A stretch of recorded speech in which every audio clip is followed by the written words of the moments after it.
कहानी की शुरुआत होती है हम चैंग को देखते हैं जो बीच पर अपने दोस्तों के साथ बैडमिंटन खेल रहा है।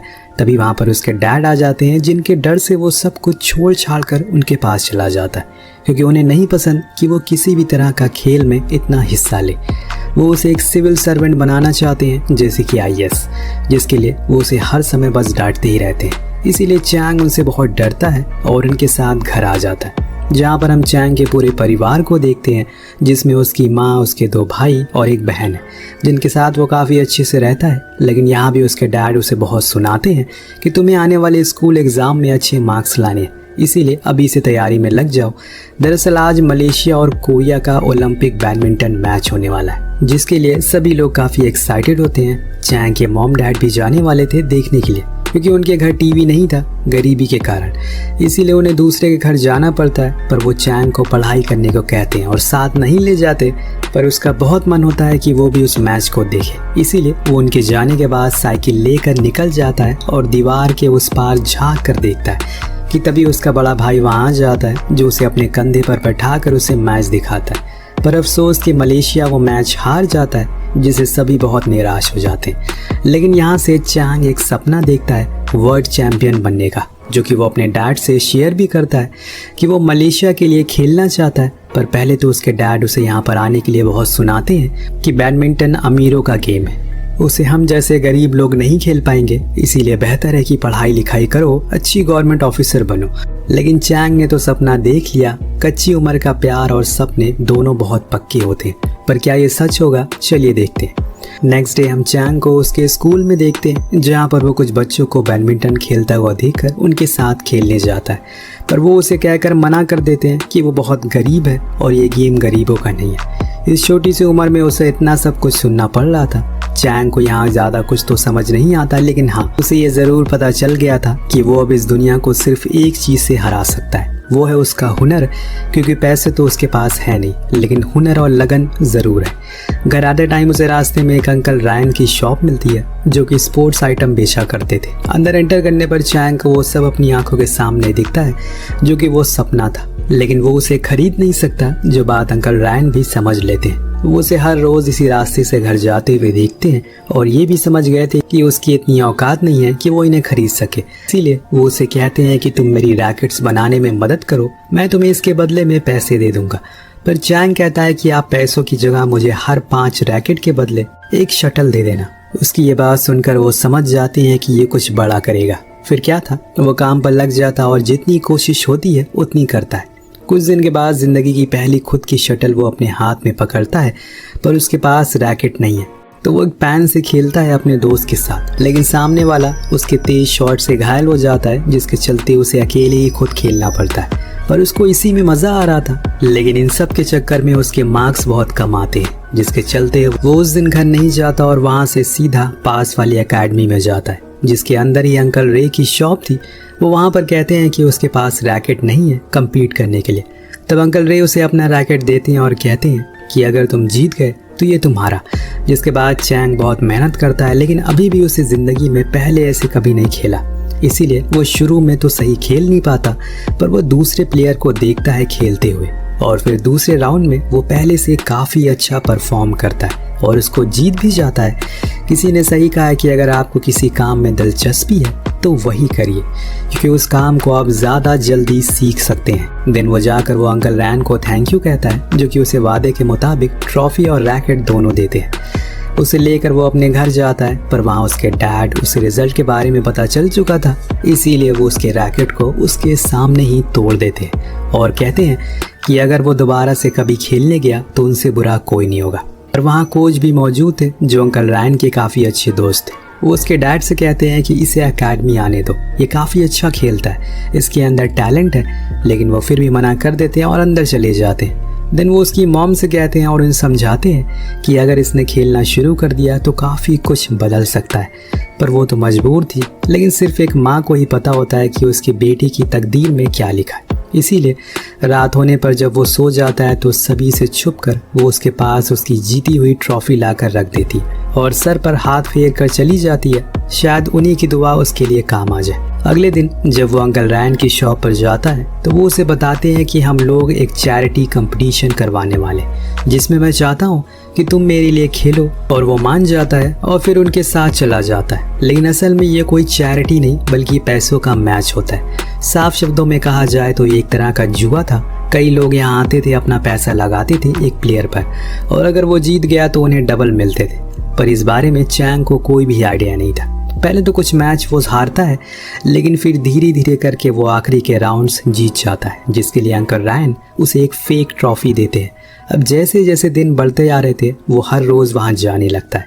इस चक्कर में उसे घर आने में बहुत देरी होती है और जो कुछ भी वो ट्रॉफी जीता था उन्हें घर लाकर अपने रूम में रख देता है, जो देखते ही देखते बढ़ती जा रही थी। और एक दिन उसके डैड ये देख लेते हैं और फिर क्या था, वो उसे ढूंढते हुए उसी जगह पर पहुंच जाते हैं। इस बीच हमें पास में घटित एक घटना के बारे में बताया जाता है, जिससे हमें पता चलता है कि चैंग के डैड भी पहले बैडमिंटन खेला करते थे और जिस जगह आज उनका बेटा खेल रहा है वो सालों पहले वहीं आया करते थे अपने दोस्तों के साथ खेलने के लिए।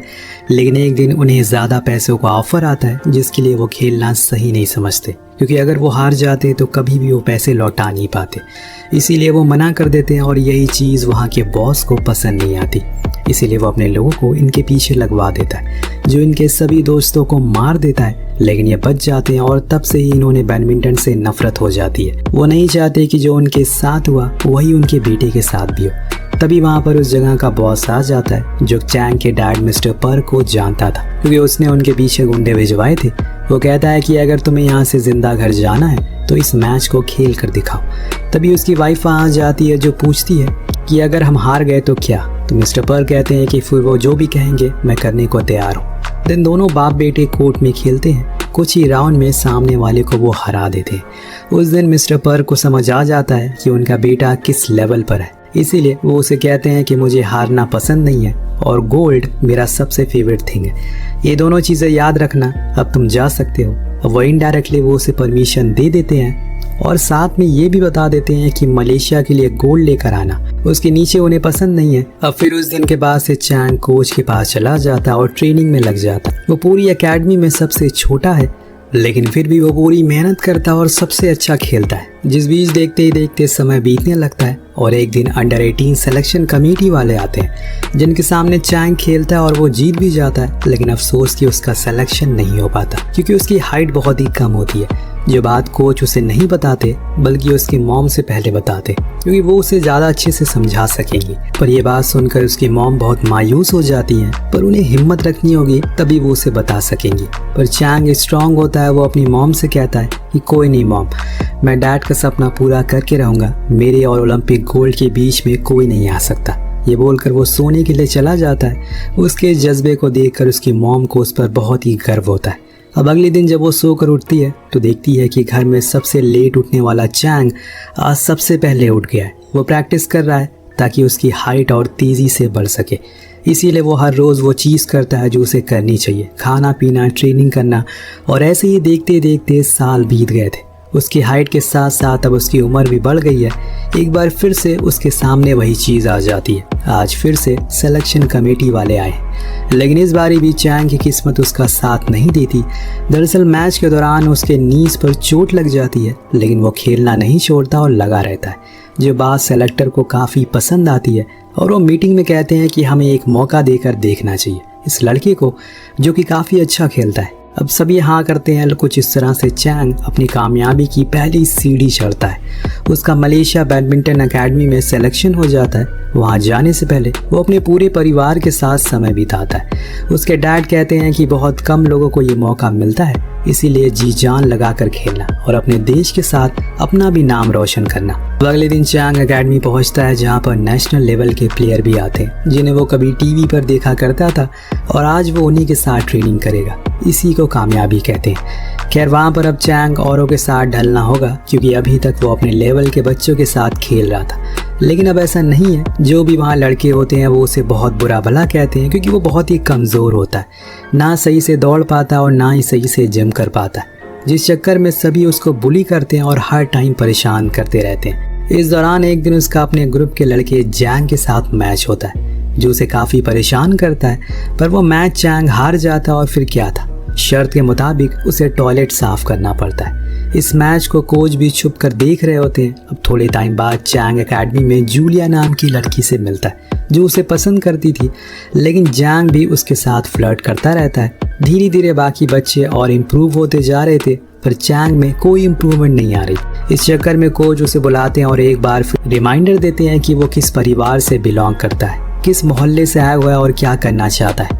अगर वो अपने गोल से भटकेगा तो उसी के साथ सभी लोगों का दिल टूटेगा, और साथ में सबसे ज़्यादा उसकी माँ का।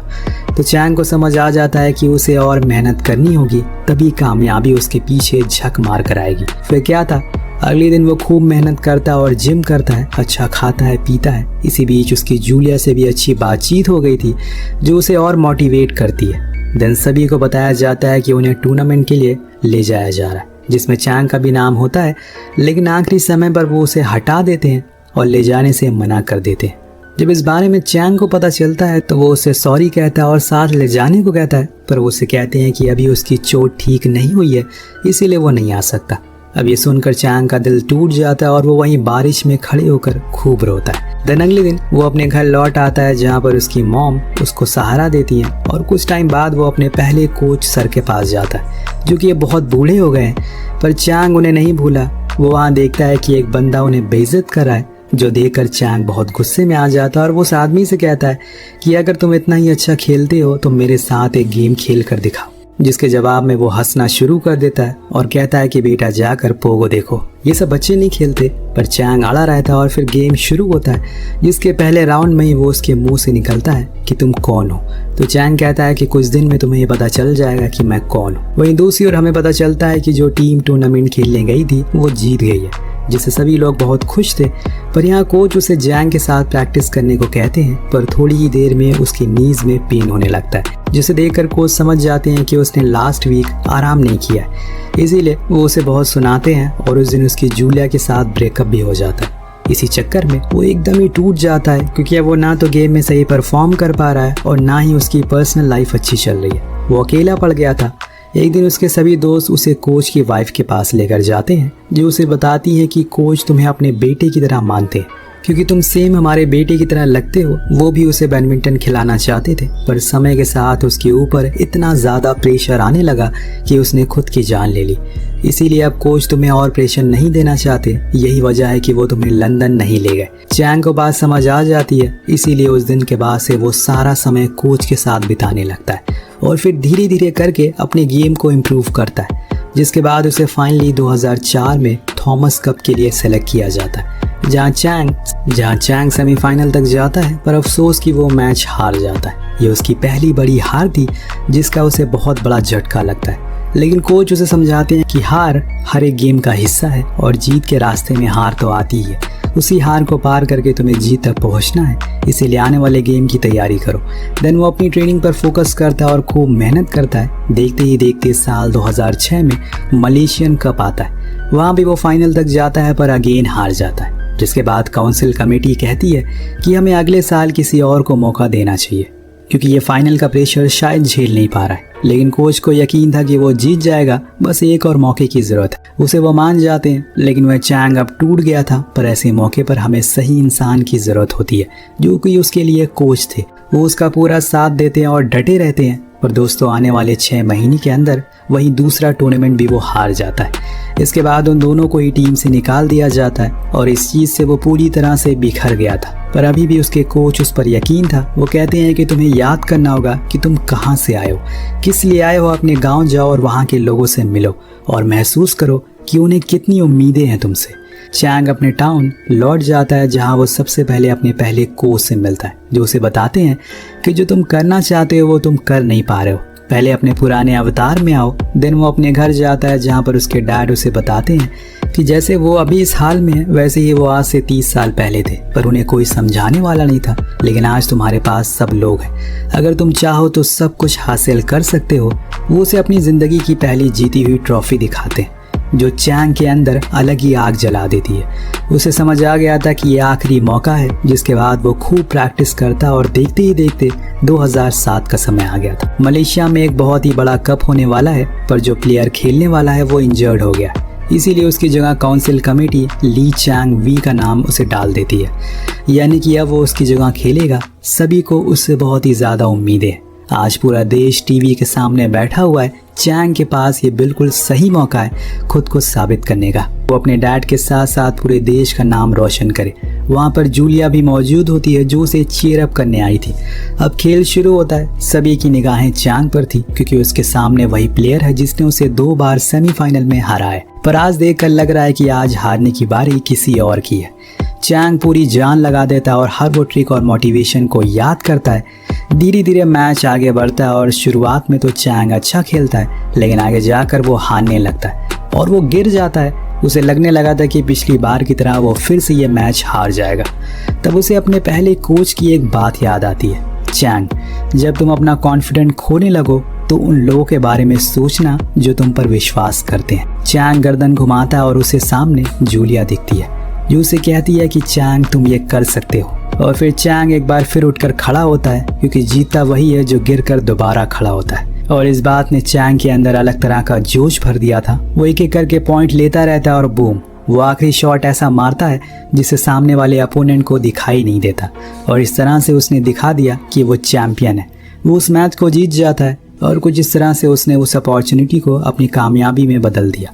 आखिर में जूलिया उसके पास जाती है और उसे गले लग जाती है। उसे भरोसा था कि चैंग ज़रूर जीतेगा और इस तरह से वो जीत लाया मलेशिया के लिए कप। आज पूरा देश बहुत खुश है। उसके बाद वो 4 सालों तक दुनिया के रैंक नंबर 1 बैडमिंटन प्लेयर बना रहा। साल 2008 से लेकर 2012 तक उसकी विनिंग स्ट्रीक जो कि आज तक किसी ने भी नहीं तोड़ी।